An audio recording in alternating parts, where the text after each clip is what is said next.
I'm Angela Godwin with Water World and Industrial Water World magazines, coming to you from the BlueTech Forum in San Francisco, California. Joining me today is Trevor Hill of Fathom. Trevor, thank you so much for being with us. Thank you. Really appreciate it. Nice to be here. Before we jump into the questions, because I do have a few lined up for you, I've always been fascinated by Fathom. It has a really interesting backstory, and if you could share just briefly with the viewers, where did Fathom come from? Sure.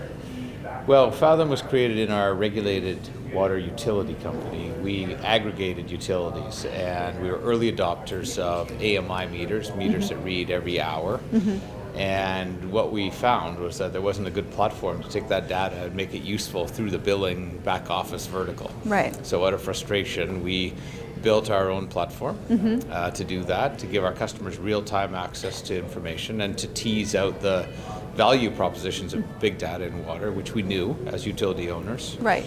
And we commercialized that platform in 2008, actually right after the downturn, and then spun it out of our regulated entity in 2013, which was a public entity. Wow. And so now it's VC funded and growing rapidly, and has its roots in regulated utility operations. Which is it's just fascinating. I love that story. So now let me ask you, demand-side management.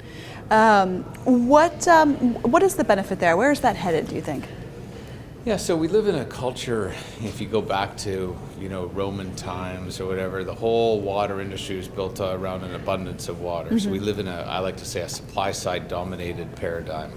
It was always big dams and taking water from the rivers and, unlimited quantity. And so everything has been designed around that. But now the expense of supply side is astronomical, reverse osmosis, or there's not going to be any more dams built. There's really a decreasing volume of water.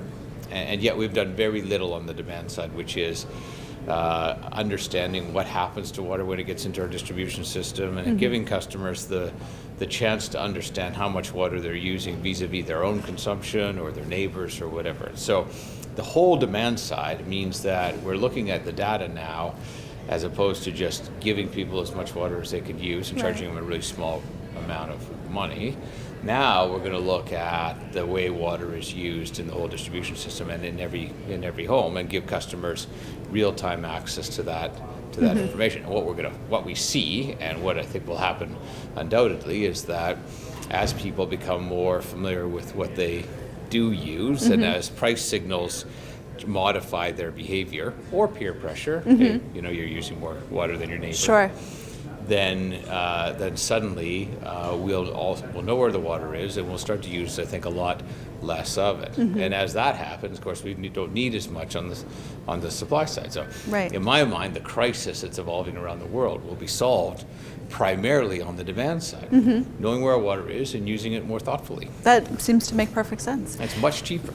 So when we talk about smart water management, do you think that it often goes overlooked? I mean, even when we're talking about smart cities, and if it is, how do we address that? I do think it's a bit overlooked. I don't think people realize yet the value of the data in water, or just how much we don't know about what's happening in our utilities. And so you think about how much data we have in terms of other businesses, banks, airlines, and Google and Apple and whatever. If you applied some of those same philosophies to water, not only would customer engagement become much, much better, customers would take carriage of their own activity with the utility and go online, manage their accounts themselves and things like that. But also on the operations side, you can imagine that if you knew where your water was exactly, and all, for example, the system pressures through your whole system, or temperatures or quality, then you can make real-time adjustments to the system to drive power costs down, chemical costs down, make the infrastructure last longer. People talk about the $1 trillion that needs to be spent on infrastructure, but in my mind, what's more likely to happen is that we eke out another 10 or 20 years of using this infrastructure, but more gently, as a function of using the data that we have to make those systems more responsive and less rigid from a operations perspective. Right. Well, that makes perfect sense. Yeah. Yeah, I think. And so we built a whole business around that, and we're starting to see amazing value propositions emerging from better understanding of the data in water. That is fantastic, Trevor. Well, we wish you all the best going forward, and we'll keep an eye on it, and hope to catch up with you again sometime in the future. Great. Well, I'd love to. Thank you very much for joining us. We Thank really you. appreciate it. Thanks. For Water World Magazine, I'm Angela Godwin.